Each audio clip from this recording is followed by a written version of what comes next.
The morning began like any other. Ordinary. Quiet. Mrs. Clement unfolded the Gazette. Her eyes fell on the death column. She froze. "Leonard," her voice cracked. The Reverend looked up, toast in hand. "What is it, my dear?" She pushed the paper toward him. His eyes scanned the notice. He read it aloud, each word slower than the last. "Marple Jane, peacefully. After a short illness. No callers." He stopped. The knife slipped from his fingers. "This cannot be right. We saw her 3 days ago. She was well." "Mrs." Clement whispered. "More than well. She was full of questions. About Mrs. Vane. Remember?" The Reverend said nothing. His hand trembled on the page. By noon, the news spread across street. Mary Mead. At Gossington Hall, Dolly Bantry clutched the telephone. "Jane? Gone?" she gasped. Mrs. Price Ridley's voice came sharp through the line. "At her age, these things happen. You must have noticed her failing." "Failing?" Dolly snapped. "She had the constitution of a horse, and twice the sense. Don't say such things." She hung up. Her hand shook. Her eyes filled. She sat in the morning room and wept. Not the polite tears of a hostess, but heavy, aching sobs. Jane had been more than a neighbor. She had been a friend. Across the green, shutters closed at the cottage.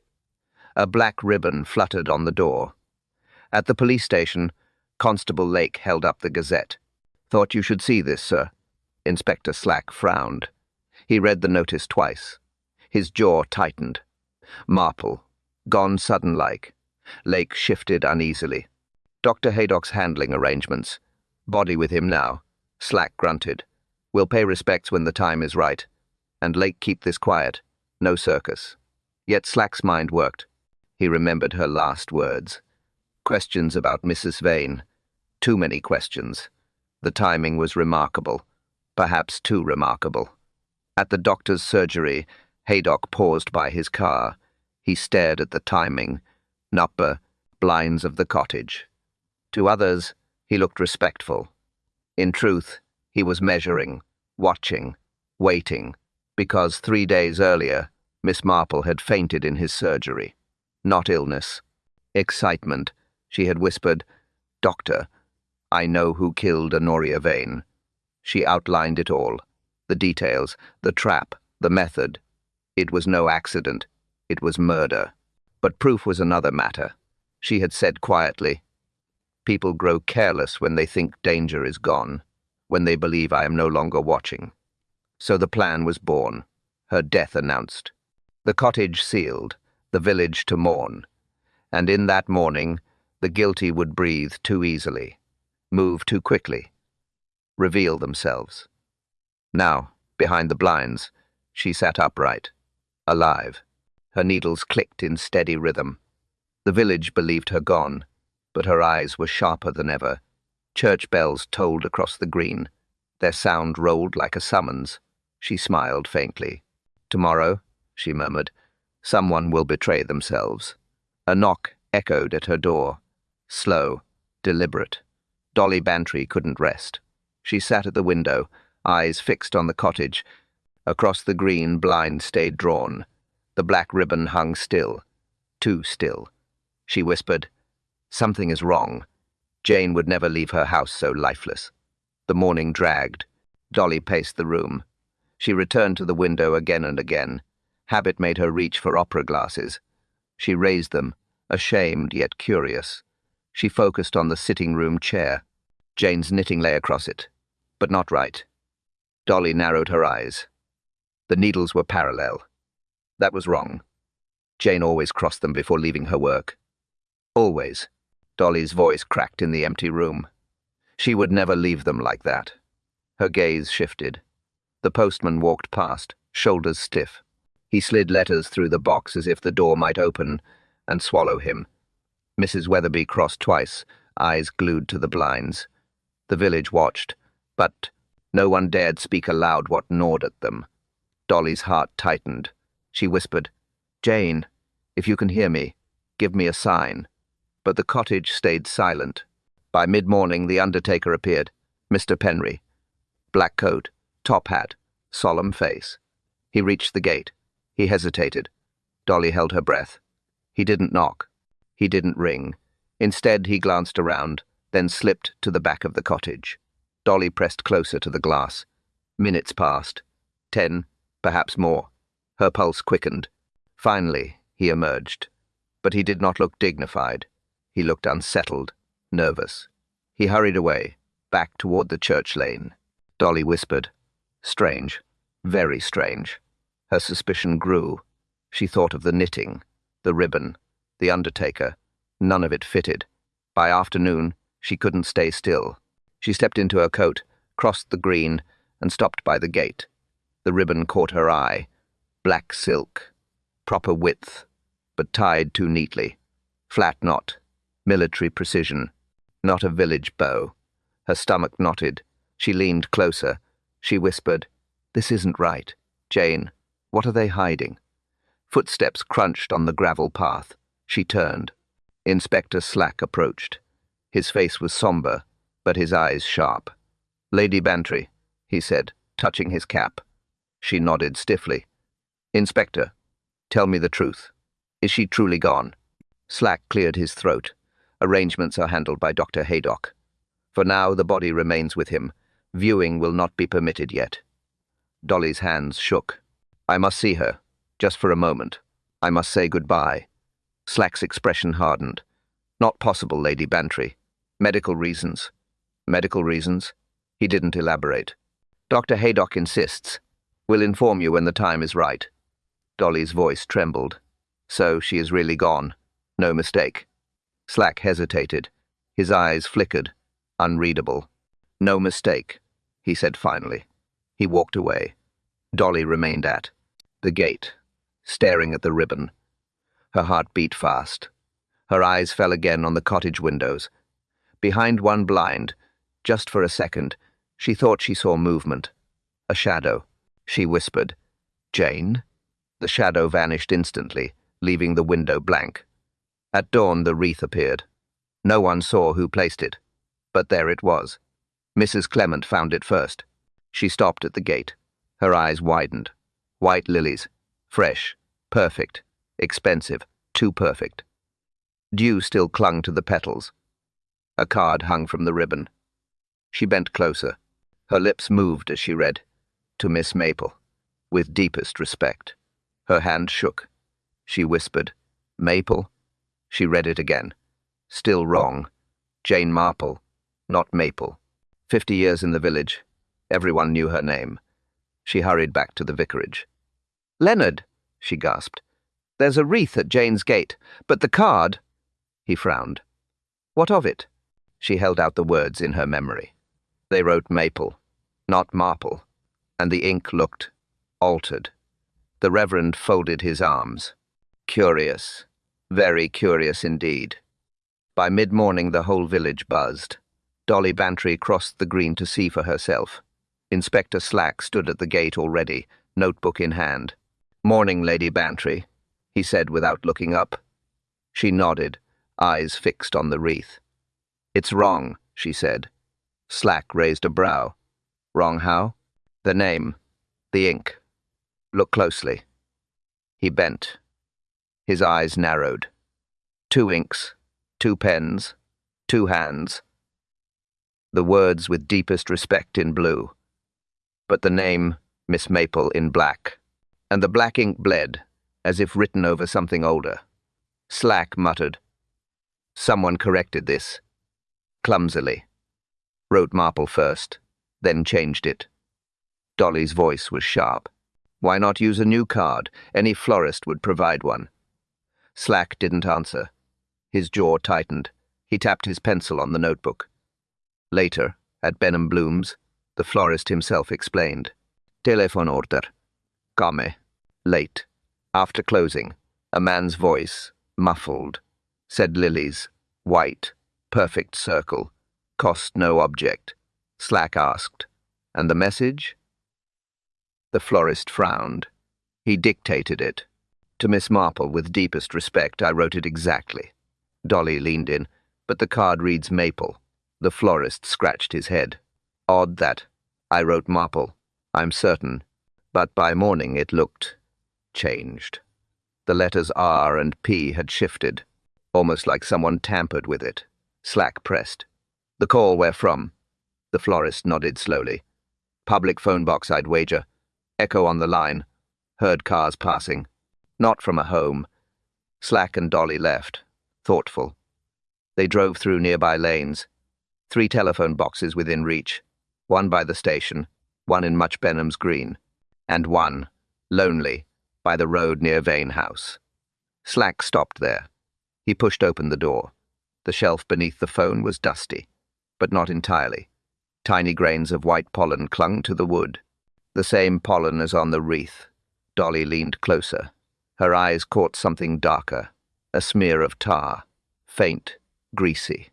Slack nodded grimly. Same as the ribbon on Marple's door.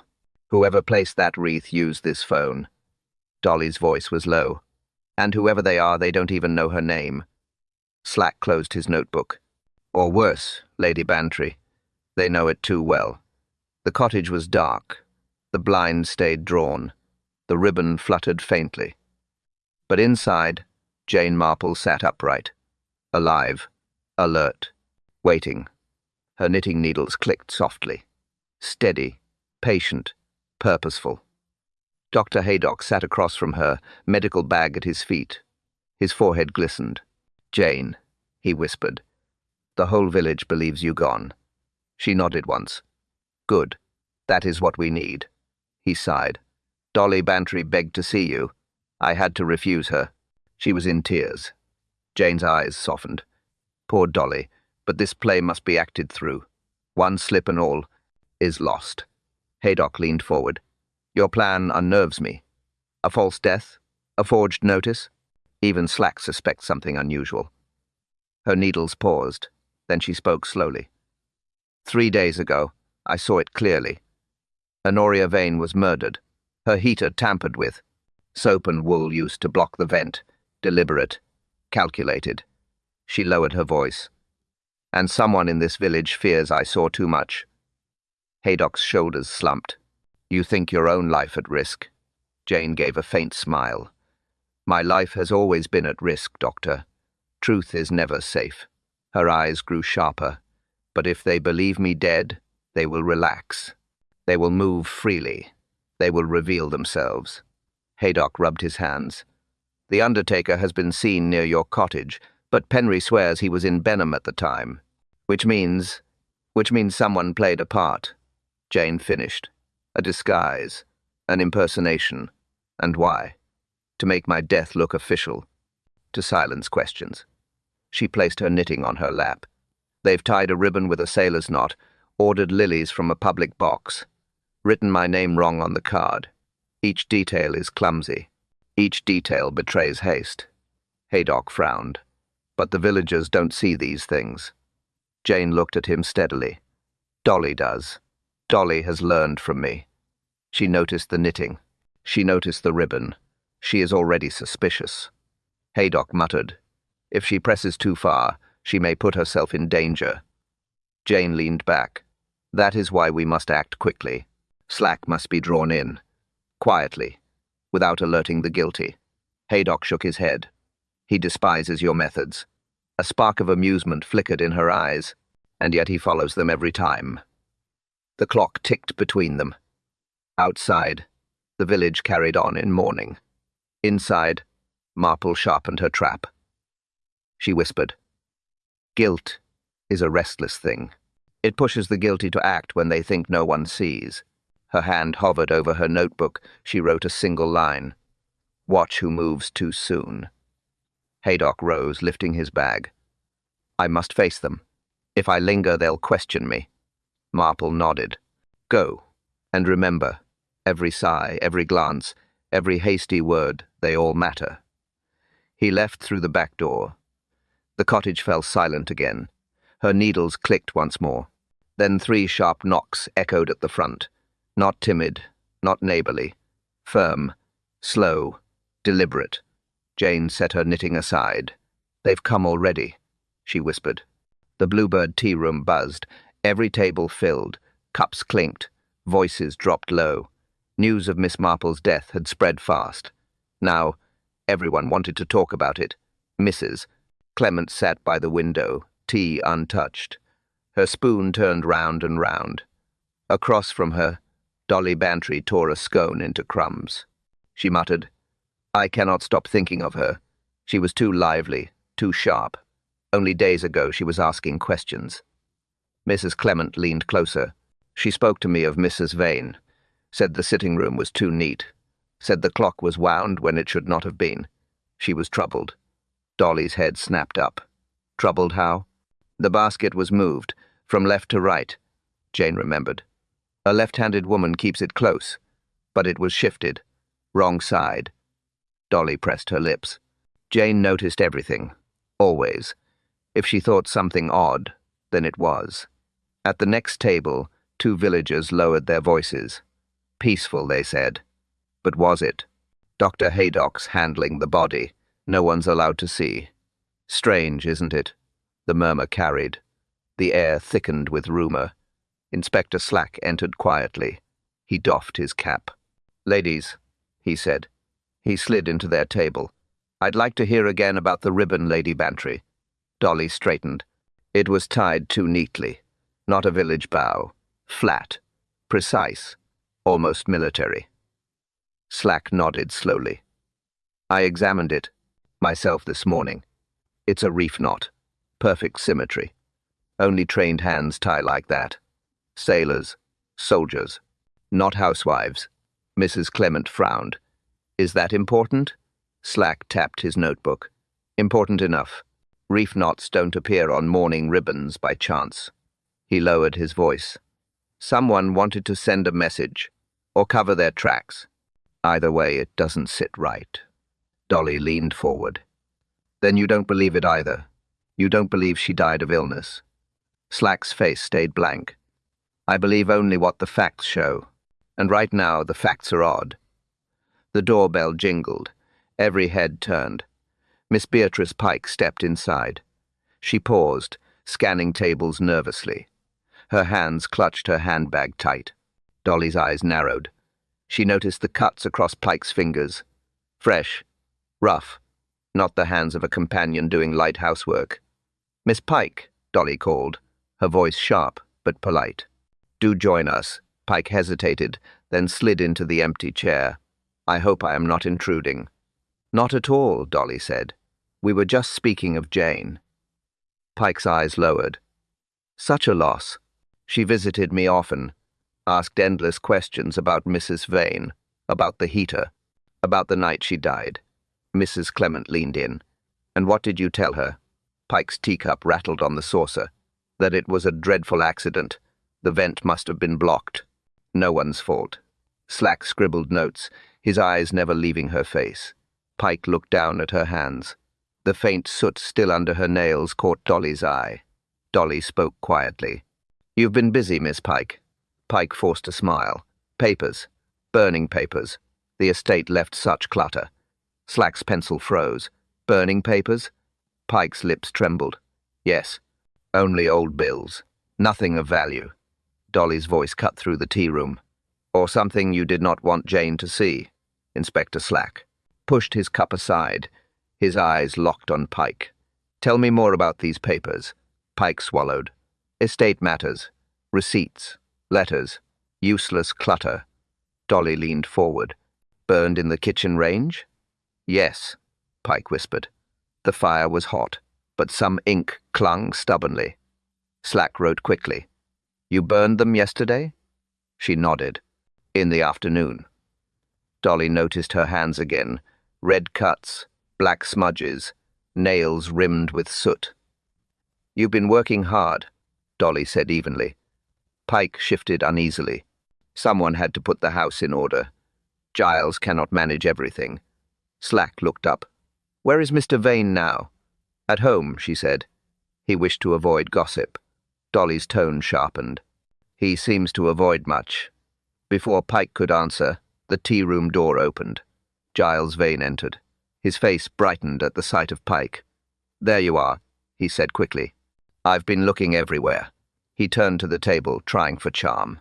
"Ladies." Inspector, shocking business about Miss Marple, isn't it? His smile faltered when no one returned it. Slack's gaze was steady. Your aunt's death. You still accept the coroner's verdict? Of course, Giles said briskly. Tragic accident. Nothing more. Dolly spoke coldly. Jane thought otherwise. She was certain. Giles forced a laugh. Jane saw mysteries in teacups, but she was wrong this time, and sadly, she cannot argue now. Slack's pencil snapped mid-note. The sound cut through the silence. Pike tugged at Giles's sleeve. We must go. The sweep is waiting. The chimney is blocked again.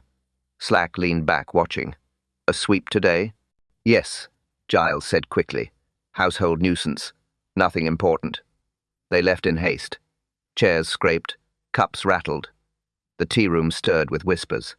Mrs. Clement leaned close to Dolly. Did you hear her words? Blocked again. She said it, plainly. Dolly's eyes widened. Yes, the heater vent, the chimney. Always blocked at the right time. Always convenient. Slack rose. Enough chatter. Time we looked for ourselves. They left together. The air outside felt heavier. The walk toward Vane House was silent. At the gate, Dolly paused. Listen. The faint crackle of fire drifted from the chimney. Paper smoke. Acrid. Sharp. Slack's jaw tightened. They're burning more, covering tracks. He strode forward. The kitchen door stood open. Inside, heat poured from the range. The sweep was nowhere in sight. But the grate glowed. Blackened fragments of paper clung to the iron. Dolly bent, plucking a half-charred scrap. The ink was faint but clear enough. A receipt. Her lips moved as she read. Payment received. Portable heater. Model 9 amperes. Slack's eyes narrowed. The very heater that killed Mrs. Vane. On the table, metal parts lay scattered. The heater dismantled. Screws, pipes, collars. Residue clung to them. Soap, wool, ash. Dolly whispered. Jane was right. Slack didn't answer. He touched the pieces carefully, his hand steady. Then he spoke. This is no accident. This is deliberate. The back door slammed. Footsteps rushed into the yard. Pike's voice shrieked. Giles, hurry! Slack spun toward the noise. They're running. Now we know why. Dolly Bantry swore she had seen him. Black coat, tall hat, grim face. Mr. Penry, the undertaker. She told Slack firmly. He walked to Jane's gate, then around the back. I saw it clearly. Slack rubbed his chin. And you're certain? Certain as the sunrise, Dolly snapped. I have known that man 20 years. I would not mistake him. Slack nodded. Then let's hear his side. They walked to the undertaker's establishment. Dark wood door, brass nameplate, neat curtains. Mr. Penry rose from behind his desk. Inspector. Lady Bantry. You come about Miss Marple, I presume. Slack's eyes narrowed. We do. We've been told you visited her cottage yesterday. Penry's brows lifted. Visited? I think not. Dolly's voice cut in. I saw you with my own eyes. The undertaker's expression remained calm. Then your eyes deceive you, Lady Bantry. I was not in Street Mary Mead at all. I was in Much Benham.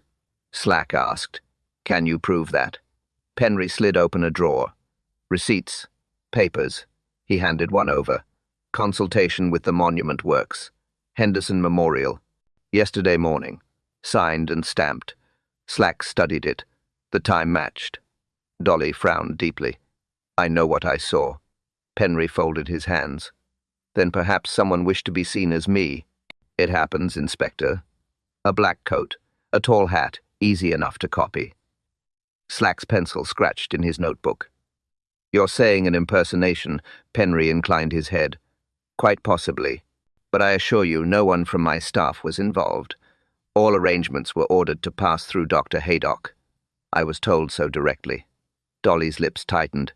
If someone pretended to be you, then they wanted us to believe the funeral was in hand. Slack looked at her, then back at Penry. Did anyone borrow your coat? Your hat? Never, Penry said firmly. They stay here. Always. Slack glanced toward the rack by the wall. The garments hung neatly, untouched. Penry added softly, "Miss Marple was a fine woman. I would not treat her passing with deception." Dolly turned away. Her fists clenched. She whispered. Then someone went to great trouble. Why? Slack closed his notebook. To make her death appear complete. No questions asked. No loose ends. They left the office in silence. Outside, Dolly stopped. "I am not mad, Inspector. I saw him," Slack answered quietly. "I believe you saw something, but not him." They walked back through the village. Children played. Doors shut. Curtains twitched. The whole place seemed to breathe secrets. Dolly's mind whirled. A false undertaker, a forged slip, a sailor's knot. Every thread pointed to a careful hand.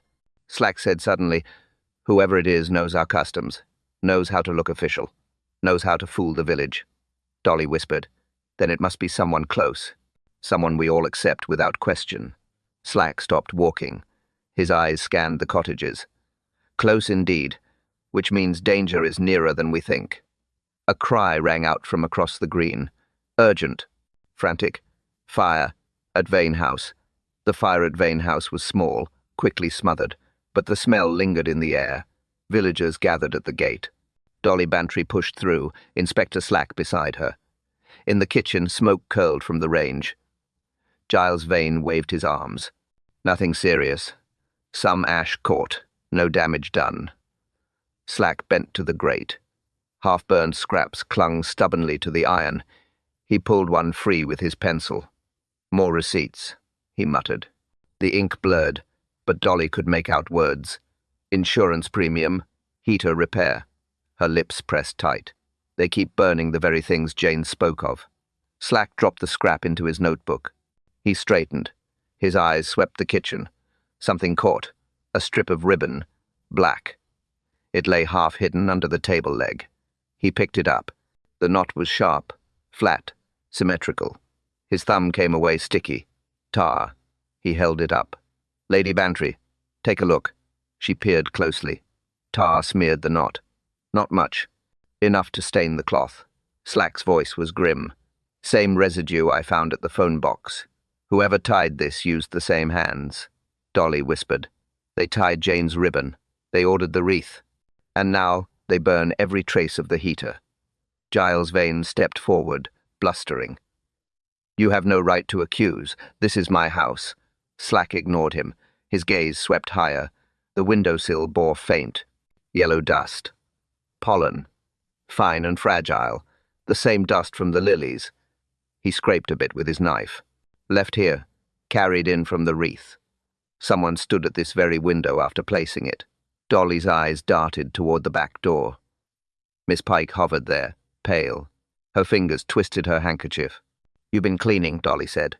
"Yet the stains remain. Tar, pollen, ash, all tied to Jane." Pike stammered. I only followed orders." Giles insisted. Giles snapped. "Be quiet." Slack's gaze sharpened. "Orders, Miss Pike? What sort of orders?" Her lips trembled.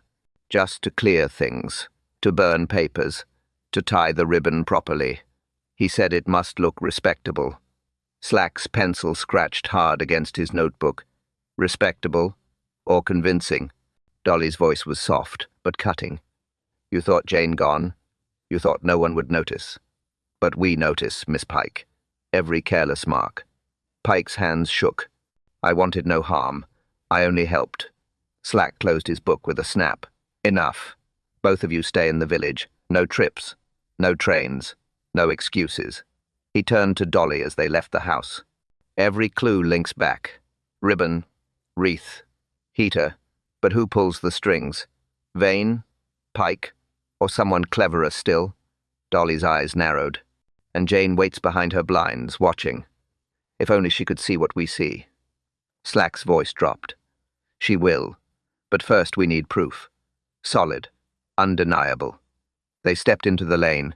The Gazette boy ran past, waving fresh sheets. A correction notice fluttered loose, falling at Dolly's feet. She stooped and read. Death of Miss Marple error amended by Dr. Haydock. Her face drained. Haydock's name, but Jane swore he was in on the plan. Slack snatched the slip. Then, someone forged the doctor's hand, and they want us all fooled. Inspector Slack led the way down the lane. Dolly Bantry kept pace beside him. The Gazette. Slip crumpled in her hand. Forged, she muttered. They dared to use Haydock's name. Who would be so bold? Slack's face was grim. Whoever made the call for that wreath. Same hand, same plan. They reached the lonely phone box near Vane House. Paint flaked from its sides. The glass smudged. The door creaked as Slack pushed it open. He stepped inside. His torch beam swept the shelf under the receiver.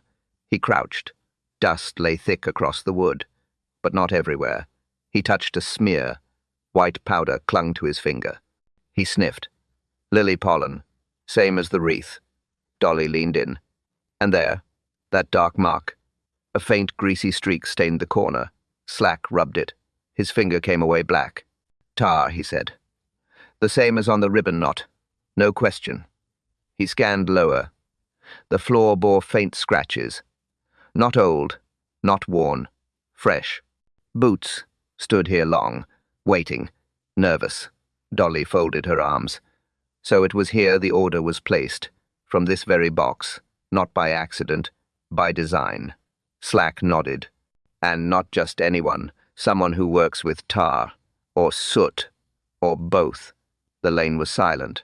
Then footsteps crunched behind them. Giles Vane appeared, hat low, coat swinging. He stopped when he saw them inside the box. Well now, he said too quickly. What business drags you to this corner? Slack's voice was flat. Routine.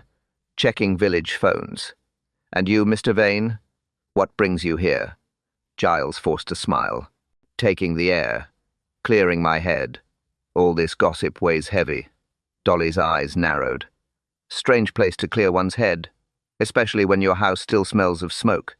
Giles bristled. My affairs are my own, Lady Bantry. Slack stepped out of the box. He stood inches from Giles. Your aunt's heater. Your companion's soot. Your own nerves. It adds up poorly. Giles raised his hands. You suspect me? For what? For misfortune? For accident? You think I rang for flowers? Ridiculous. Slack's voice stayed calm. Ridiculous or not, you'll explain yourself at the station tonight. Giles flushed red. You have nothing. Nothing but gossip.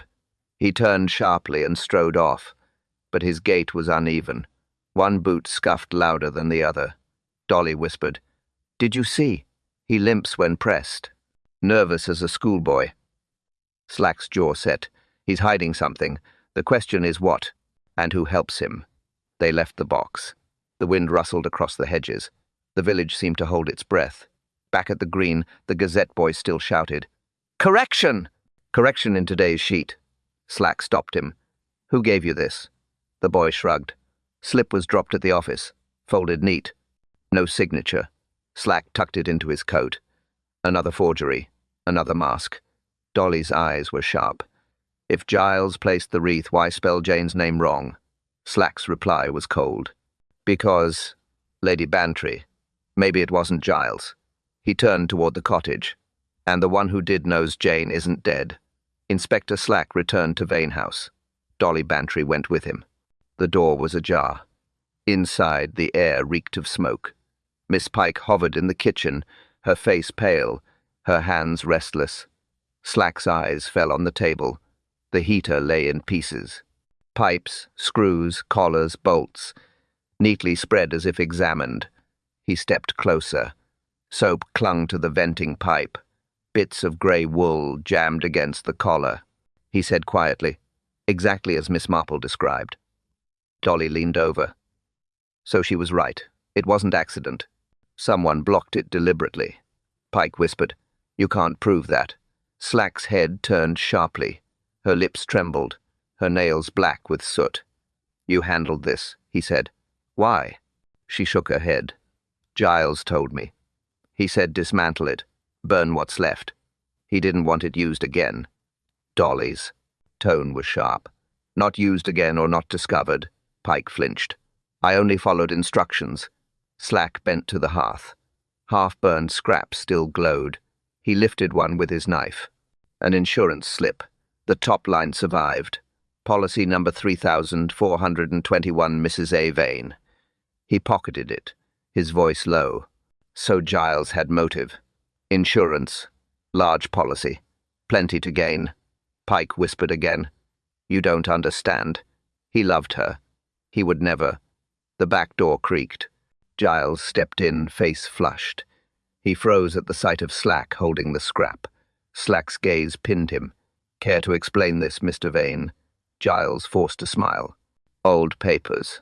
Not important. Slack held up the pipe with soap residue. And this? Soap to block the vent. That's not old. That's murder. Giles bristled. You overstep, Inspector. Dolly cut in. No, you tremble. You cannot hide it. Slack's tone hardened. Your aunt died of carbon fumes. Now her heater proves sabotage. You dismantled it. You burned her papers. Why? Giles's voice rose. Because she left debts. Because everything was falling apart. I only wished to clear the house. Pike tugged at his sleeve. Stop, Giles. But he shook her off. You think me guilty. You'll regret this. Slack stepped forward. You'll answer at the station. Until then, you stay under watch. Giles' fists clenched. He seemed ready to strike. But Pike grabbed his arm. Don't, please. Slack's men entered from the yard. 2 constables. They stood ready. Slack gave a nod. Take him. Giles struggled once, then sagged. The constables led him away. The kitchen fell silent. The smell of smoke still heavy. The heater's remains glinted under the lamp. Dolly whispered, If Giles is guilty, why all the clumsy signs? The wreath, the ribbon, the forged slip. Too many mistakes. Slack frowned. Or too many layers. Perhaps someone meant us to see. Giles. To stop looking deeper. Dolly's eyes widened. You mean someone else set the trap? Slack didn't answer. He stared at the vent pipe in his hand. He muttered, Then the real killer still walks free. Night fell heavy over Street Mary Mead. Shutters closed, lamps dimmed. But at Miss Marple's cottage, the blinds stayed drawn. Inside, Jane sat still. Her knitting rested in her lap, her ears strained. The village believed her gone. Only Haydock knew the truth, and Dolly, perhaps, suspected. But someone else suspected too. The gate creaked. Footsteps crunched on the gravel path, slow, measured, purposeful. Jane's breath held. The knock came, not gentle, not neighborly. 3 dull thuds. She did not move. The handle turned. The door creaked open. A shadow slid inside. Tall, thin, careful. The intruder carried no lantern. Jane shrank back in her chair. She kept silent, watching. The figure crossed to her writing desk. A key jingled softly. He opened the drawer. Papers rustled. He pulled out an envelope. Across the flap, Jane's hand had written in neat script, Heater receipts. The intruder slipped it into his coat. He turned to leave, but something fell from his pocket. A stub of black ribbon. It landed near the hearth. Jane's eyes fixed on it. She waited. The door closed again. The footsteps retreated. Silence returned. Her heart beat fast. She rose slowly, picked up the ribbon. Her fingers traced the knot. Again a reef knot. Precise, certain. She whispered, The same hand. Again and again. She opened her sewing box. Inside lay the true heater receipts. She smiled faintly. The envelope the intruder stole contained nothing but a pressed fern, and a note. She had written it herself. 2 words only. Who tied? She placed the box back. Sat again in her chair. Her needles clicked once more. Across the green, Dolly Bantry sat restless in her own room. She thought of shadows, of blinds, of knitting laid. Wrong, she whispered to herself. Jane, what are you playing at? At the station, Slack paced his office. A constable entered. Sir, report from the watchman. Movement at Marple's cottage. Slack stopped cold. Movement? At a dead woman's house? The constable nodded. Door opened. then closed. Shadow came and went. He swears it. Slack grabbed his hat. Keep it quiet. No alarm. We move at dawn. Back in the cottage, Jane sat in silence. Her eyes sharp. Her mind sharper still. She whispered into the empty room, "They think me blind. They think me buried. But tomorrow they'll make their fatal slip." The clock ticked on. Outside, the lane was still, but a faint scuff echoed near the hedge. Another presence. Not the one who had entered. Someone watching the watcher. Jane's hand froze on her needles. Her heart clenched. How many eyes hunted in the dark tonight? A whisper drifted through the keyhole. Low. Male. "You should have stayed dead." Morning broke uneasy. The village stirred, but whispers spread faster than the milk cart. Inspector Slack stood outside Vane House. 2 constables waited at his side. Dolly Bantry joined him, eyes sharp with worry. Slack spoke low. "We have enough to hold him. Papers burned, heater dismantled, insurance slip half-scorched. He won't talk otherwise." They knocked. Giles Vane opened the door, pale from a sleepless night. He forced a smile. "Inspector, Lady Bantry." "Back again so soon?" Slack stepped forward. "We're taking you in, Mr. Vane. Breaking and entering. Theft of documents from Miss Marple's cottage." Giles froze. His eyes darted. "That's absurd. I haven't set foot near her cottage." Slack's voice was flat. "Then how do you explain this?" He held up the envelope recovered in the night. The fern inside still pressed neat. The note still crisp. Who tied? Giles's face drained of colour. His lips moved, but no words came. Dolly's gaze never left him. "You thought her dead. You thought you could take what you wanted." Giles stammered. I don't know what this is. Someone planted it. You can't prove otherwise." Slack gave a curt nod. "Proof enough for now. Constables." The men stepped forward. One seized Giles's arm. The other snapped cold steel around his wrists. The click of handcuffs echoed through the hall. Giles struggled once, then sagged. "This is madness." "You'll regret it, Inspector. I only wanted peace. I only wanted to settle accounts." Slack's reply was harsh. "Settle accounts with lies and fire?" Pike appeared in the doorway, her face white. "Giles," she cried, "they can't take you. Not like this." He turned to her, desperate. "Tell them, Beatrice. Tell them I never left the house." But Pike's eyes wavered. Her hands trembled. I don't know what to say." Slack's voice cut through. "You said yesterday he ordered you to burn papers. You said he told you to dismantle the heater." Pike's lips parted, then closed. Her silence sealed his fate. The constables led Giles out. Villagers gathered at the gate. Whispers rippled through the crowd. "Arrested! Giles in irons. Inspector's got him now." Dolly watched with grim eyes. She murmured, "It feels too neat. Too quick." Slack overheard. "You think he's not guilty?" "I think he's guilty of something," she said softly. "But not everything." Slack frowned. "Then who else?" She shook her head. "Jane would know. She would see what we miss." At the station, Giles sat slumped in the cell, his eyes hollow. He muttered again and again, "I only wanted peace. Only peace." But peace was far from Street Mary Mead. Everywhere, unease thickened. At the church, preparations stirred for the memorial service. A black cloth draped over 2 front pews, one for Miss Marple, one for Mrs. Vane. 2 absences, 2 mysteries. And now 1 man in chains. Dolly stood at the churchyard gate that evening. The bell tolled, heavy and slow. The villagers gathered. She glanced around. 2 faces were missing. Beatrice Pike. And Mr. Penry, the undertaker. Her stomach knotted. Dolly whispered, "They're gone. And that means something's about to happen." The church filled slowly. Mourners drifted in, coats dark, voices hushed. 2 wreaths rested near the altar. One bore lilies for Miss Marple, the other faded roses for Mrs. Vane. The bell tolled again, each strike heavy, deliberate. Dolly Bantry slid into a pew near the front. Her eyes scanned the rows. Faces she knew all her life. Neighbours, Friends, curious onlookers, but two faces missing. Beatrice Pike, Mr. Penry, the undertaker. She whispered under her breath, "They should be here. They must be here." Inspector Slack entered next. He gave her a sharp nod. He, too, noticed the absences. He whispered, "Giles locked up. Yet Pike vanishes. Penry, too, doesn't sit right." Dolly's eyes fixed on the lilies. The guilty always avoid mourning. They fear the silence. The service began. Reverend Clement spoke solemnly. "Today we honor two souls departed, lives cut short.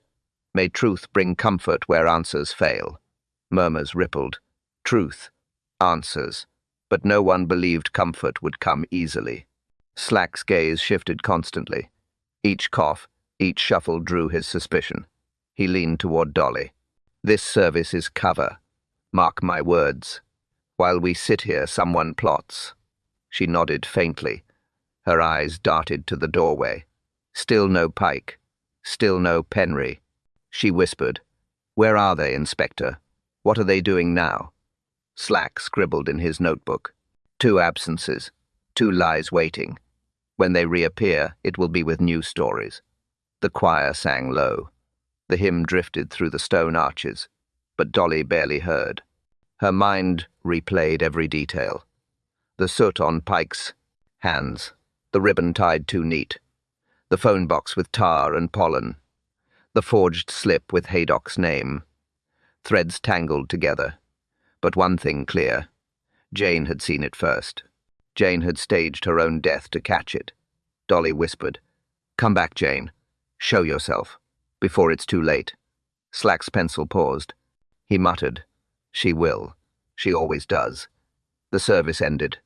Villagers filed out. Murmurs rose again, louder now. Dolly and Slack lingered. Still no Pike. Still no undertaker. Dolly's voice was low.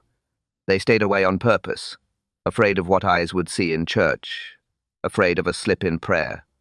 Slack closed his notebook. "Then we'll find them elsewhere.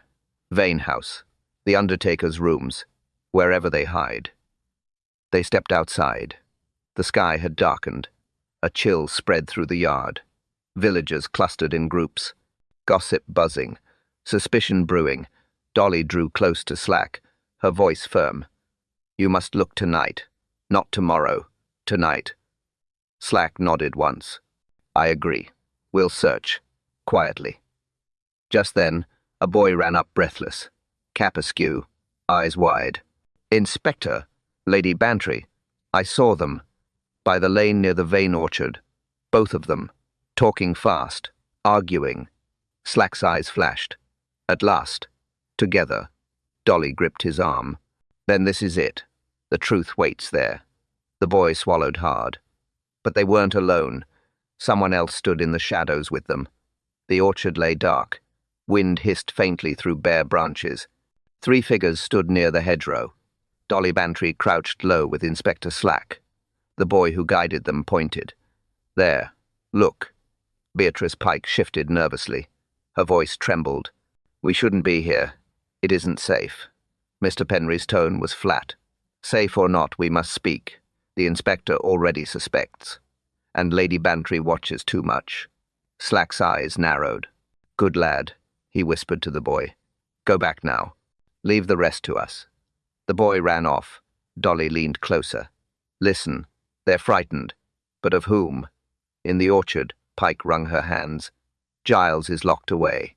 They'll blame him for everything. Why not let it rest?" Penry shook his head. "Because she isn't dead. Don't you see? Someone saw her shadow last night. She watches still." Pike gasped. "Impossible." Penry's reply was sharp. "Then who left that note in the cottage? Who tied?" "Only she would write that. Only she would know the knot." Dolly's heart leapt. She whispered, "They know. They know Jane lives." Slack held up a hand for silence. They listened closer. Pike's voice cracked. "What if she truly is alive? Then she knows everything. About the heater. About the papers. About us." Penry's voice dropped low. "Then we silence her again. Properly this time. No mistakes. No ribbons. No slips.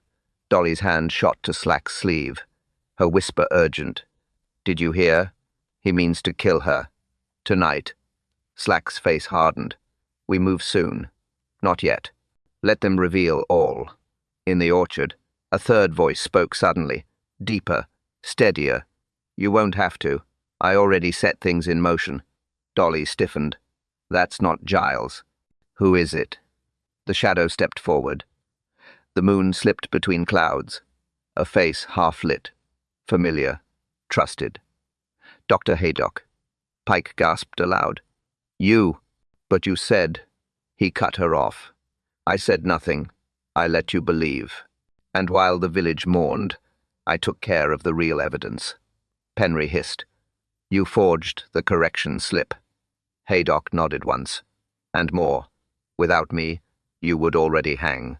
Remember that." Slack's hand gripped his revolver. His whisper burned. "The doctor, all along." Dolly's heart pounded. She whispered, "Jane trusted him." She swore he was with her. In the orchard, Haydock's eyes flicked left, then right. "We'll meet again tomorrow. By then, Miss Marple will be forgotten for good. Do your part. Leave the rest to me." He turned sharply and strode away. Pike covered her face with trembling hands. Penry cursed under his breath. Slack pulled Dolly back into the hedgerow. His voice was taut. "Now we know, but proof is thin. We can't move yet."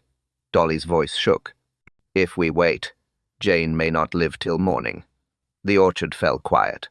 Only the wind moved through the branches. The conspirators scattered into the night. Slack and Dolly slipped back toward the lane, their steps quick, their minds racing. Behind them, unseen, another figure lingered in the shadows, watching both sides.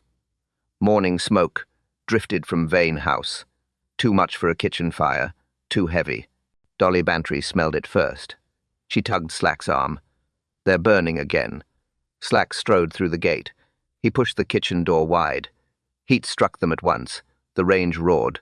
Flames high, greedy. Scraps curled into ash as they watched. Miss Pike crouched by the hearth, her face streaked with soot. She cried out when she saw them. "Stop this!" Slack barked. He seized the poker and dragged the burning heap into the open. Ash scattered across the floor. Among the fragments, a corner of paper survived. Dolly stooped quickly. She read the faint line. "Premium due. Policy number 3421. Another insurance slip. Another piece Giles claimed never existed." Slack muttered, "They try to erase every trace, but fire never eats everything." He raked deeper. More scraps. Half-charred signatures. One carried Haydock's name. Another, Giles's initials. Pike's hands shook. "I had no choice. He told me to. He said everything must go." Slack snapped. "Who told you? Giles? Or the doctor?" Her lips trembled. She stayed silent. Dolly's eyes roved the kitchen. She stopped at the chimney flue. Black streaks ran thick down the brick, but in one corner, something white gleamed. She reached with the tongs, pulled it free. A scorched envelope, edges blackened, center intact. She opened it. Inside lay a letter, the writing faint but legible. "Dear Mrs. Vane, payment acknowledged. Portable heater, model 9 amperes. Delivery confirmed." Dolly's voice shook. Confirmation. Proof she owned it. Proof they tried to destroy it. Slack's jaw tightened. This letter ties them both. Supplier, date, model. No way out. Pike staggered back. Tears welled. He said the chimney would hide it all. He promised no one would find a thing. Slack's eyes narrowed. "Who promised, Miss Pike?" Her mouth opened. No words came. He pressed harder. "Say it. Speak the name." She shook her head violently.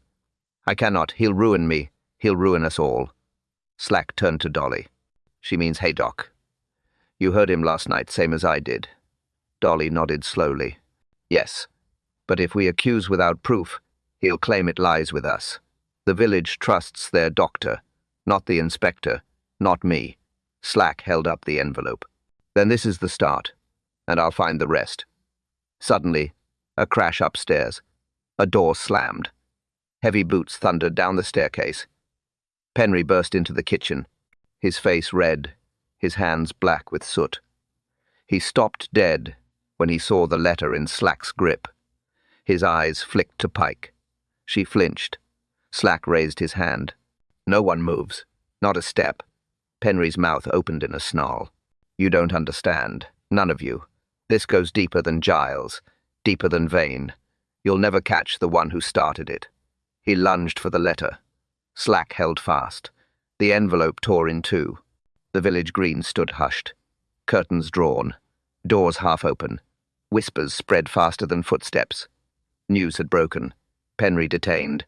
Pike questioned. Giles locked away. But still no answer. Still no truth. Inspector Slack gathered the villagers at the hall, faces tight with curiosity.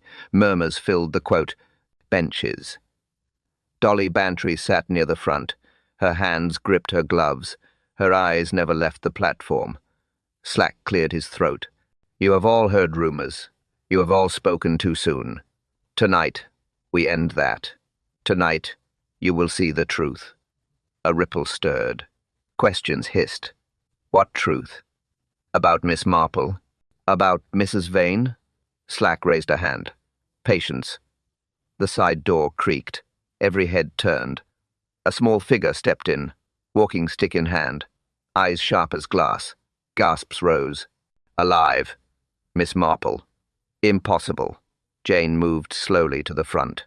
She looked thinner, paler, but her gaze was steady. Dolly stood. Tears filled her eyes. Jane. You wicked, wonderful woman. You let us believe. Marple's hand lifted gently. It was necessary. Forgive me, Dolly. Forgive me, all of you. But only through death could truth be coaxed into the open. The hall fell into silence. Every villager leaned forward. Marple spoke calmly. 3 days ago I knew Mrs. Vane was murdered. I knew her heater was tampered with. But suspicion alone is weak. Proof hides when watched.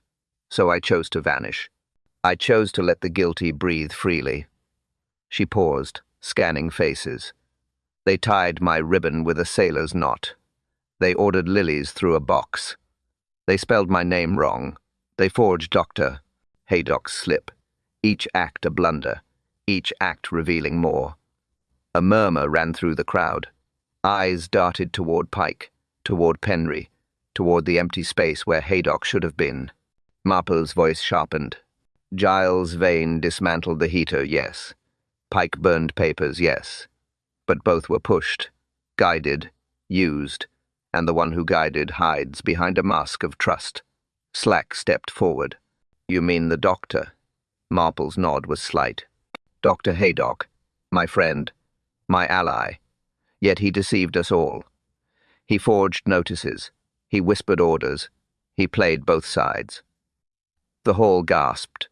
Mrs. Clement covered her mouth. Reverend Clement whispered a prayer. Dolly's voice cracked. But Jane, you swore he was with you. Marple's eyes glistened. I believed it. I wished it. Yet last night his mask slipped. He spoke in the orchard, promised the end of my watch, promised my silence. She laid her knitting on the table. Truth, my friends, is patient. It unravels slowly, stitch by stitch. But now we have reached the pattern. The villagers shifted uneasily. Slack's jaw tightened. If he is guilty, we'll take him. No one slips the net forever. Dolly's hand found Jane's. You risked everything. Alone. Marple's smile was faint. Not alone, dear. You all watched. You all saw more than you knew. That is what trapped them. She turned her head toward the door. Her voice lowered. And he knows I live. He will come here. Tonight. The hall door banged open. Dr. Haydock stood framed in the doorway, eyes blazing. Dr. Haydock stood in the doorway. His coat hung loose. His eyes blazed. The hall froze. No one moved. Every whisper died. Miss Marple rose from her chair. She leaned on her stick, her voice steady. You came, Doctor, just as I said. Haydock's lips curled. You tricked them. You tricked me.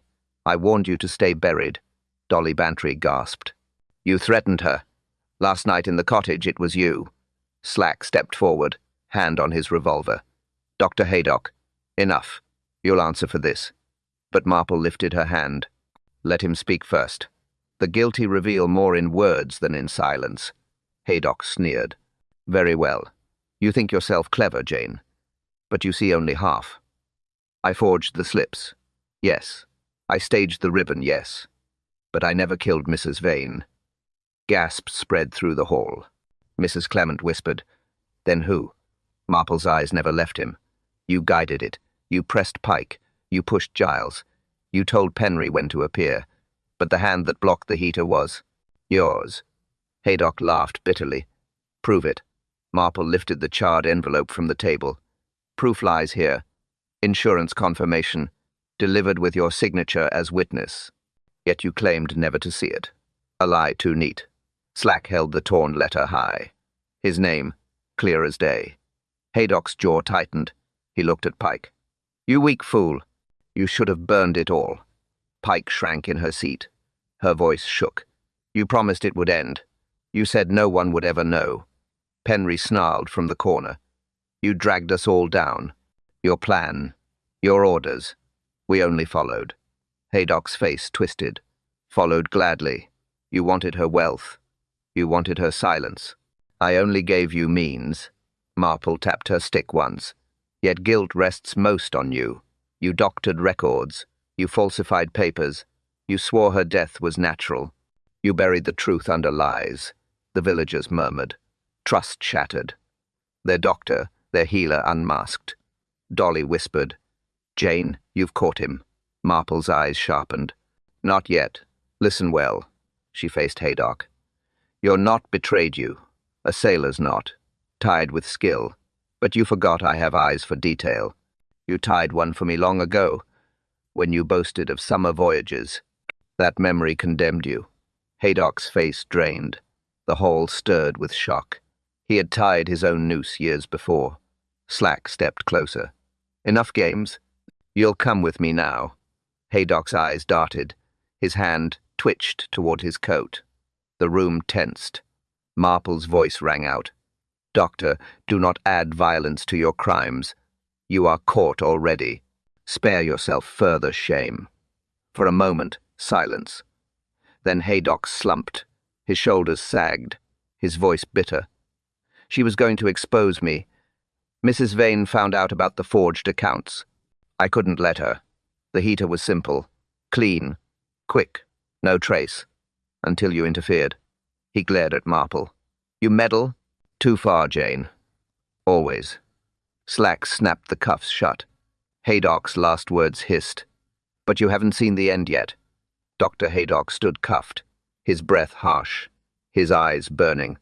Inspector Slack gripped his arm. You'll face the court, Doctor. It's over. Haydock laughed bitterly. Over, you fools. You think chains hold me? You think truth saves you? The villagers muttered. Fear rippled through the hall. Miss Marple tapped her stick once. Calm yourselves. He blusters. He knows the game is finished. But Dolly Bantry whispered, Jane, his eyes. He plots still. Slack ordered the constables. Take him out. They pulled him toward the door. But Haydock twisted suddenly. From his pocket a small vial slipped free. Glass clinked on the floor. Slack snatched it up. He held it high. Poison. Gasps spread. Haydock sneered. Insurance. For myself, or for her. He jerked his head at Marple. The crowd recoiled. Someone cried out. Slack shoved him forward. Enough. You'll not touch her. Marple's voice was cool. Yet he nearly did. The vial proves intent. He carried it even tonight. She turned to the villagers. Now you see, he meant not only to kill Mrs. Vane. He meant to silence me as well. That is why the false funeral. That is why the ribbons. He needed me gone. Dolly shivered. All along he used Pike and Penry as cover. They burned, they fetched, they lied, but the hand behind it all was his. Penry growled from the corner cell. You swore we'd be safe. You swore the inspector would chase Giles. Haydock snapped back. And he did, until Jane meddled. Always meddling, always watching. Slack thrust him toward the door again, but Marple's voice stopped him. Not yet. Let him confess fully. One last trap. Slack frowned. Jane dangerous. But she lifted her hand. Her eyes locked on Haydock, her tone sharp. Doctor, tell them why you chose a heater. Why that method? You crave cleverness. Speak it. Haydock's lip curled. His pride flared. He spat the words. Because it leaves no mark. Because fools call it accident. Because carbon whispers kill quietly. And because I, the doctor, could sign the death. Who would doubt me? Silence crashed through the hall. His vanity sealed his fate. Slack snapped. You've spoken enough. That will hang you. The constables dragged him toward the door. Haydock shouted back. You think this ends with me? No. Others knew. Others gained. Look deeper, if you dare. The door slammed behind him. Chains rattled.